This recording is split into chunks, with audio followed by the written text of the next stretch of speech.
மூணாம் வசனம், சங்கீதம் 3. ஆனாலும்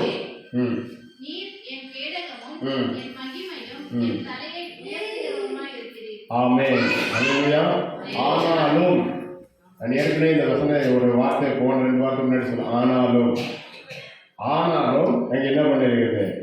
கர்த்தாவே, நீர் என் கேடகமும் என் மகிமை, என் தலையை உயர்த்துகிறவருமாய் இருக்கிறீர். அல்லேலூயா. கர்த்தருக்காய் வாழுகிற ஒவ்வொருவரையும் கர்த்தர் என்ன பண்ணுகிறார்? பாதுகாக்கிறது. அவர் கேடகமாக இருக்கிறார், அவர் துணை இருக்கிறார். அப்ப சபைக்கு வந்து நம்ம அங்கே ஆராதிக்கிறோம், சபையில வந்து கர்த்தருடைய வார்த்தைகளை கேட்கிற நம்ம ஆசீர்வதிக்கப்பட்டவர்கள். அல்லேலூயா.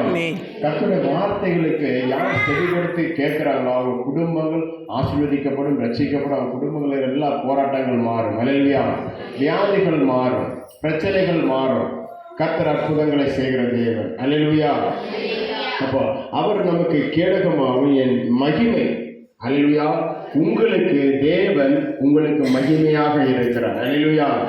நம்ம நினைக்கிறோம் நம்முடைய குடும்பத்துல நம்முடைய கணவர் தான் தலைவராக இருக்கிறார். அல்லேலூயா. நம்ம நினைக்கிறோம் இப்போ மேரேஜ் ஆனவர் என்ன பண்ணா புருஷன் தான் தலையாக இருக்கிறாங்க. அல்லேலூயா. ஆனால் அதற்கு மேலே தேவன் உங்கள் வாழ்க்கையில மகிமையாக இருக்கிறார். அல்லேலூயா. அந்த மகிமை நம்ம இழந்து போகக்கூடாது. கர்த்தரோட மகிமை ஒருவர் மேல் பிரசன்னம் இறங்கும் போது அந்த மகிமை நம்ம என்ன பண்ண வெளியே தள்ளவே கூடாது. அல்லேலூயா. கர்த்தருக்கு கீழ்ப்படியாம காரியங்கள் செய்யும் போது அந்த மகிமை நம்மளை விட்டு விலகி போகிறது. இந்த மகிமைக்கு ஒரு உதாரணமாக ஒரு காரியம் ஆதியாகமத்தில் நம்ம 1ஆம் அதிகாரத்தில் இந்த 3ஆம் அதிகாரம் வரைக்கும் நம்ம வாசிக்கும் போது ஆதாம் அவனை சிருஷ்டிக்கும் போது தேவன் சகல மகிமையினால அவரை சிருஷ்டித்தார். அல்லேலூயா. அவருக்கு ஒரு மகிமை கொடுக்கப்பட்டிருந்தது. புரியுதுங்களா? அவர்களுக்கு ஒரு மகிமை கொடுக்கப்பட்டது. அந்த மகிமை அவர்களை மூடி மறைத்துக் கொண்டது. அதுதான் தேவனுடைய மகிமை, ஆசீர்வாதம். ஏனென்றா அவன் பூமியை என்ன பண்ணுகிறார்? அவன் பதப்படுத்தி பூமி ஆண்டு கொண்டிருக்கும்படி ஆதாமை ஆண்டவர் உண்டாக்கினார். அல்லேலூயா. ஆனால் அவன் பாவம் செய்த போது அவர்கள் மேலிருந்த ஒரு மகிமை, அல்லேலூயா, பிதாவாகிய தேவனுடைய மகிமையும் குமாரனாக இயேசு கிறிஸ்துவோடைய பிரசன்னமும் பரிசுத்த ஆவியானுடைய வல்லமையும் இந்த மூன்றும் ஒன்றாக அவர் மேல் இருந்தது. அதை அவர் என்ன பண்ணாரு? இழந்து போய்விட்டார். அல்லேலூயா. அப்போ பாவம் நம்மளுடைய வாழ்க்கையில முதலாவது நிற்கும் போது நம்ம வாழ்க்கையில எல்லா ஆசீர்வாதம் நம்ம இழக்கக்கூடிய சூழ்நிலை வருகிறது. அல்லேலூயா. இந்த பாவம் தான் ஒரு மனுஷனுடைய வாழ்க்கையை வெறுமையை கொண்டு வருகிறது, பாவத்தை கொண்டு வருகிறது, தன் வாழ்க்கை வெறுமையாக மாறுகிறது. எனக்கு யாருமே இல்லையே, நான் திக்கெட்டு நிற்கிறேனே, நான் அனாதையை நிற்கிறேன் அப்படி சொல்லுற ஒரு எண்ணத்தை கொண்டு வருகிறது. அல்லேலூயா. அப்ப இந்த பாவம் நம்ம இருதயத்திலிருந்து அது மாறும்போது கர்த்தர் நம்ம என்ன பண்றார்? ஆசீர்வதிக்க விரும்புகிறார். அல்லேலூயா. அதனால இயேசு கிறிஸ்து பூமியில அதனால்தான் அவர் மனித ரூபம் எடுத்து வந்தார். இந்த பூமியிலே மனிதர்களை ரட்சிக்கும்படி அவர்கள் மேல் இருந்த சாத்தான் அந்த பாவத்தின் நிமித்தம் போன மகிமையை மறுபடியும் அவர்களுக்கு கொண்டு வர வேண்டும் என்று சொல்லிதான் இயேசு இந்த பூமியில வந்தார். அல்லேலூயா. நான் சொல்றது புரியுதுங்களா? நல்லா புரியுதா உங்களுக்கு? ஆதியிலே நம்ம இழந்து போன நம்முடைய வாழ்க்கையில ஆசீர்வாதங்கள், பிரச்சனைகள், நம்ம செய்த தவறுனால நம்ம வாழ்க்கையில எல்லாம் பாவம், எல்லா பிரச்சனைகளும் மாறி போயிடுச்சு, ஆசீர்வாதம் போயிடுச்சு. புரியுதுங்களா? இப்ப நம்ம வெறுமையா இருக்கிறோம்.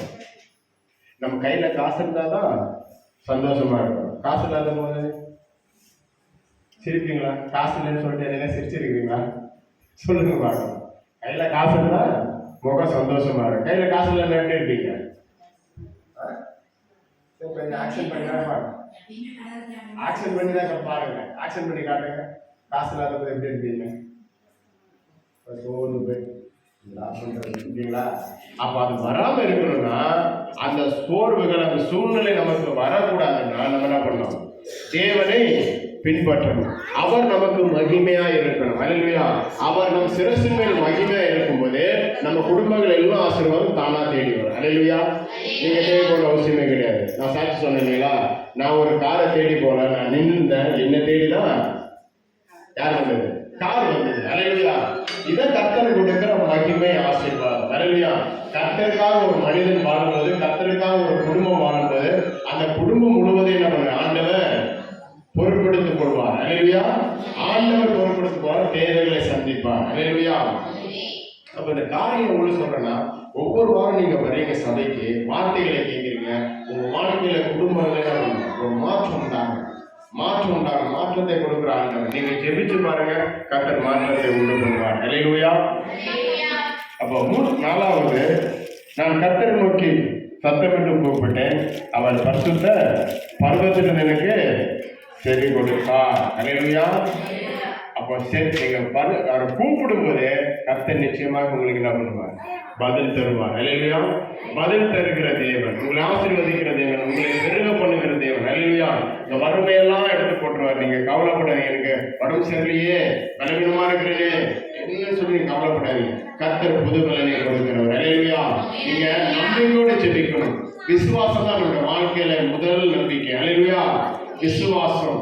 அப்ப கர்த்தர் மேல நீங்க விசுவாசம் வச்சுட்டீங்கன்னா கடைசி வரைக்கும் என்ன பண்ணுவார்? கர்த்தர் கொண்டு போவார். அல்லேலூயா. அது சாட்சி எங்க இருக்கிறாங்க கிருஷ்ணவேணி சிஸ்டர். அல்லேலூயா. ஒரு நாள் அவங்க என்ன பண்ணுவாங்க? கர்த்தரை விட்டு பின்பாட்டவே இல்லை. அல்லேலூயா. எவ்வளவு போராட்டம் வந்தாலும் கர்த்தரை பிடித்துக் கொண்டார்கள். அல்லேலூயா. அதனால கர்த்தர் என்ன பண்ணார்? ஆசீர்வாதங்களை பெருக பண்ணுகிறார். அல்லேலூயா.